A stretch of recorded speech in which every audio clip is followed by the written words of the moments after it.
Hello everyone, welcome to my channel. आज हम Robert browning की एक अमेजिंग पोएम करने जा रहे हैं जिसका नाम है माय लास्ट टचेस। ये 1842 में पब्लिश की गई थी और ये एक ड्रामेटिक मोनोलॉग है। इस पोएम में एक स्पीकर होगा जो कि है ड्यूक ऑफ फेरारा और एक लिसनर है जो कि एक मैसेंजर है जो कि शायद दूसरे राज्य से आया है। तो आइए चलिए इस पोएम को शुरू करते हैं। That's my last touches painted on the wall, looking as if she were alive. वो देखो मेरी लास्ट टचेस की पेंटिंग जो दीवार पर टंगी हुई है और ऐसा लग रहा है कि वो जिंदा है। I call that piece a wonder. मैं इस पीस को, इस ड्राइंग को एक कमाल की चीज़ कहूँगा, कमाल की पेंटिंग कहूँगा। Fra Pandolf hands work busily a day. Fra Pandolf दोस्तों पेंटर है जिसने टचेस की पेंटिंग बनाई। तो वही कहते हैं कि उसने पूरा दिन लगाकर मेहनत करके इतनी ब्यूटीफुल पेंटिंग बनाई है। एंड देयर शी स्टैंड्स, और देखो ऐसा लग रहा है कि वो कितनी अलाइव है। Will please you sit and look at her. क्या तुम आराम से बैठकर इसको देखना नहीं चाहोगे? वो ये लाइन ड्यूक मैसेंजर को कहता है। आई सेट फ्रैप एंड ऑल्फ बाय डिज़ाइन। तो वो कहता है कि फ्रैप एंड डॉल्फ ने ये जो डिज़ाइन बनाया है, for never read strangers like you that picture countenance. Picture countenance का मतलब होता है पिक्चर पेंटिंग के फेशियल एक्सप्रेशंस के बारे में बताना कि तुम जैसे जो स्ट्रेंजर्स हो कभी भी इस पेंटिंग की फेशियल एक्सप्रेशंस को नहीं समझ पाओगे। The depth and passion of its earnest glans.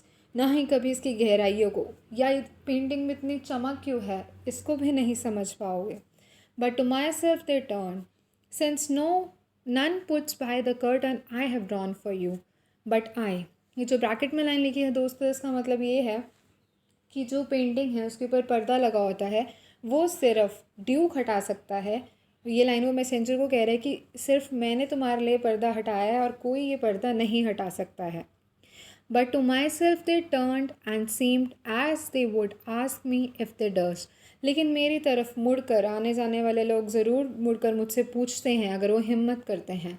डर्स्ट का मतलब हिम्मत करते हैं, तो वो मुझसे ज़रूर पूछते हैं how such a glance came there. तो वो लोग क्या पूछते हैं कि इतनी चमक कैसे है इस पेंटिंग में। Not the first are you to turn and ask thus. तो वो उस मैसेंजर को कहता है या विजिटर को कहता है कि तुम पहले नहीं हो जो मुझसे ये सवाल पूछ रहे हो। Sir, it was not her husband's presence only call that spot of joy into the duchess cheek. उसके बाद स्पीकर कहता है कि जो डचेस की पेंटिंग में उसके जो गालों पे इतना जॉय है, जो इतनी खुशी दिख रही है चेहरे पे, ये इसलिए नहीं है कि वो उसका हस्बैंड सामने बैठा था उसके जब ये पेंटिंग बन रही थी। Perhaps Fra Pandolf chance to say. शायद फ्रैप एंड डॉल्फ ने कुछ ऐसा कहा होगा कि जिससे वो खुश हो गई होंगी। जैसे हर mental lapse over my ladies wrist too much. यहाँ पर ये स्पीकर इस कंट्रास्ट में कहता है कि फ्रैप एंड डॉल्फ ने उनसे ये बात कही होगी, हर mental lapse over my ladies wrist too much, यानी कि आपकी जो शॉल है आपके हाथ पर ज़्यादा दिख रही है, in order to remove it, ताकि थोड़ी सी और स्किन दिख सके। तो यहाँ पर ड्यूक को लगता था कि जो फ्रैप एंड डॉल्फ है उसकी टचेस के साथ फ्लर्ट करने की कोशिश कर रहा है। और paint must never hope to reproduce the faint half flush that dies along her throat. या फिर कुछ ऐसा कहा होगा कि उसके थ्रोट यानी गर्दन के पास जितना भी जॉय वगैरह दिख रहा है वो पेंटर अपनी हाथों से नहीं बना सकता है। तो इस बात को सुनकर शायद वो खुश हो गई होंगी, इसलिए उनके गालों पर वो जो लाली है या जो वो जॉय है दिख रहा है। Such stuff was courtesy, she thought, and cause enough for calling up that spot of joy। तो वो कह रहा था कि इतनी सी ही चीज़ें फ्रैप एंड डॉल्फ ने जो उसको बोली वही उसके लिए काफ़ी थी, उसको जॉय दिलाने के लिए, उसको खुश करने के लिए। She had a heart, how shall I say, too soon made glad। वो कह रहा था कि उसके पास एक ऐसा दिल है, बस तुम्हें क्या ही बताऊँ, एक ऐसा दिल जो बहुत जल्दी खुश हो जाता था। टू ईजीली इम्प्रेस्ड, बहुत जल्दी इम्प्रेस भी हो जाता था, बिल्कुल आराम से। She liked what ever she looked on and her looks went everywhere. उसको हर वो चीज़ पसंद आ जाती थी जिस चीज़ को वो देखती थी, और उसकी नज़रें हर तरफ हर एक पर जाती थी। Sir, it was all one. वो कह रहा था मतलब ऐसा नहीं था किसी चीज़ को देख के वो ज़्यादा या कम खुश हो रही है, उसकी खुशी सबके लिए बराबर थी, हर चीज़ को देख कर बराबर खुश होती थी वो। आई फेवर एट हर ब्रेस्ट। तो कह रहे कि वो इक्वली खुश होती है, चाहे फिर वो मेरे हीरे का हार से ही क्यों ना खुश हो। और यहाँ पे माय फेवर का मतलब उसने उसको जो हीरो का हार दिया था जो वो अब ब्रेस्ट पर पहनती है। The dropping of the daylight in the west. Dropping of the daylight मतलब जो सूरज चल रहा है वेस्ट की तरफ, तो जो सनसेट हो रहा है वो उसको देख कर भी खुश हो जाती है। The bough of cherries, some officious fool broke in the orchard for her. कोई अगर उसको चेरीज ला कर भी दे देता था गार्डन से, वो तब भी खुश हो जाती थी। The white mule she road with round the terrace. और वाइट म्यूल का मतलब होता है सफ़ेद खच्चर। तो वो कहते कि वो अगर सफ़ेद खच्चर पर बैठ के भी अगर राइड करती थी टेरेस पर, तो वो उसमें भी खुश थी। All and each would draw from her alike the approving speech. तो इन सारी चीज़ों से या इन सारी खुशियों से उसके मुंह से या तो कुछ अच्छे शब्द निकलते थे, और ब्लश एट लीस्ट, या वो शर्मा जाती थी या उसके मुंह से अच्छे शब्द निकलते थे। शी थैंक मैन गुड, वो लोगों का धन्यवाद थैंक यू भी करती थी जो उसको गिफ्ट्स देते थे। Some but thank somehow I know not how, लेकिन मुझे अभी भी एक बात अच्छी नहीं लगती थी, और वो क्या थी? As if she ranked my gift of a 900 years old name with anybody's gift. जैसे हमने पिछले स्टांजा में पढ़ा कि वो हर किसी के गिफ्ट पे उसको नॉर्मल खुशी होती थी, हर चीज़ देख के उसको नॉर्मल खुशी होती थी बराबरी की।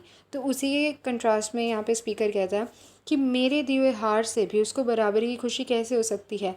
मेरा जो 900 साल पुराना नाम है, वो दूसरों के गिफ्ट से उसकी बराबरी कैसे कर सकती है? Who would stoop to blame this sort of trifling. उसके बाद वो कहता है भला उसको समझाए कौन कि वो गलत कर रही है। Even had you skill in speech which I have not to make your will quite clear to such an one. तो उस मैसेंजर को कहता है कि इतनी स्किल तो तुम्हारे पास भी है कि तुम भी एकदम अपने हक से बोल सको, एकदम क्लियर करके बोल सको।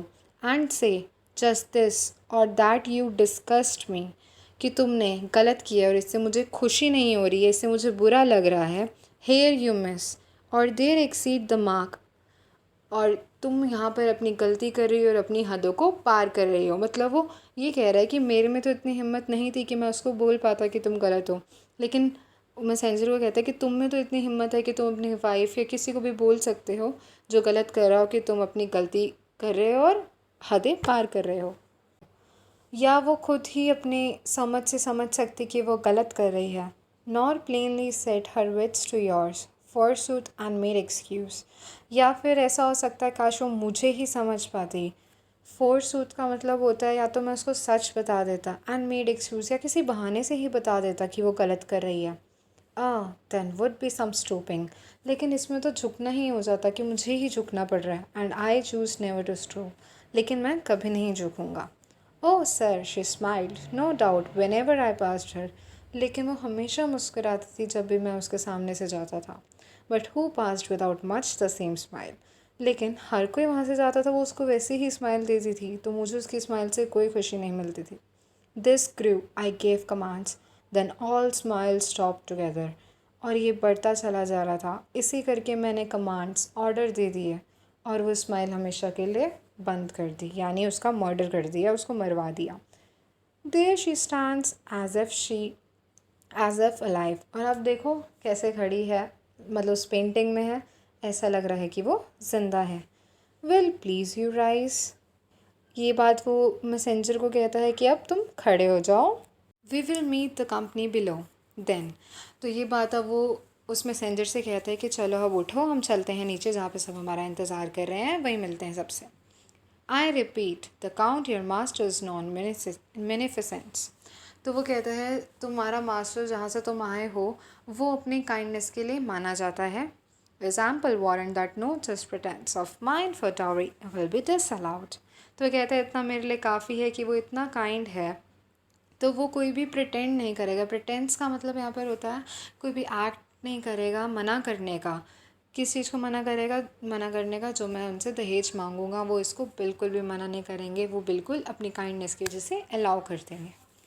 दो his fair daughter self as I avowed at starting is my object, हालांकि मेरा एक अकेला मकसद तो यही है कि मैं उनकी बेटी से शादी करूँ, दहेज तो बात की बात है। Nay we will go together down, चलो अब हमें इकट्ठे नीचे चलते हैं। तो जब वो जा रहे होते हैं रास्ते में उसको वो एक स्टैचू दिखाता है। Notice Neptune though taming a sea horse thought a reality, वो जो स्टैचू होता है उसमें जो पर्सन होता है वो सी हॉर्स के ऊपर बैठा होता है।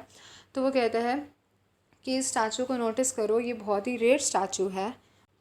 Which Claus of Innsbruck cast and bronze for me, जो क्लॉस ऑफ इंस्ब्रक ने बनाया है ब्रॉन्ज का, स्पेशल मेरे लिए। Thank you. आई होप आपको ये पोएम काफ़ी अच्छे से समझ आ गई होगी। Do like and subscribe my channel and share to your friends.